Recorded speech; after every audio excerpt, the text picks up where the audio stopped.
Look, with elections around the corner, businesses are highly sensitive to any form of change. Jamie O'Rourke, the chairman of RSM Australia, one of Australia's oldest accounting firms, speaks to Ross Greenwood about the outlook for business in the country right now. They're nervous. They are nervous, but the reality is that we've had this zero interest rate climate for a long time, and no nation can exist on that zero interest rate climate. So we have to have interest rates. I think the Reserve Bank are going to be very responsible, and there'll be nothing before the election, but then we'll see some modest increases from probably June through to the end of next year. I think working with external advisors, businesses are going to be fine. The banks are going to help their customers through it. Their accountants are going to help their clients through it. So I think everyone's going to be okay. Okay, so, but the one thing is there's two aspects of interest rates. It's the actual effect of the interest rates on your business, the debts that you have taken on, the leases that you have taken on.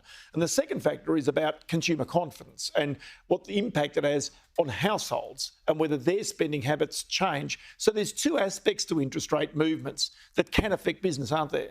Oh, there certainly is. And the first of those, I think, is okay. I think businesses will accept the increase in interest rates, provided they don't go too far. And I think most of the economists are saying 125 basis points until the end of next year.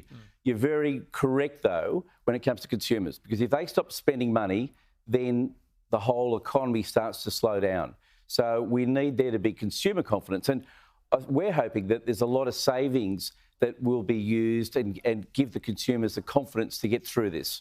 And what about leases for equipment? Because of the big tax incentives to buy new equipment for small and medium-sized businesses, what sort of advice do you tend to give to businesses in regards to the management of cash flows, the management of those leases, the locking in of the rates and all that type of thing? Because just as households have locked in mortgages, it's quite clear that smart business, is also going to have tried to lock down their costs as much as they can. Yeah, look, businesses want certainty with all of their costs. So when they're thinking about the acquisition of major capital items, of course they plan out how they're going to fund that. And finance is the most common method of funding capital acquisitions.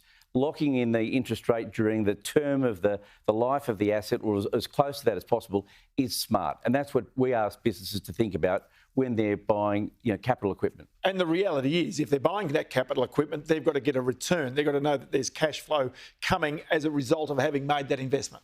Oh, absolutely. They won't be buying things that if it doesn't generate a return. And so the whole working on the cash flow, the ins and the outs for the business, very, very, very important.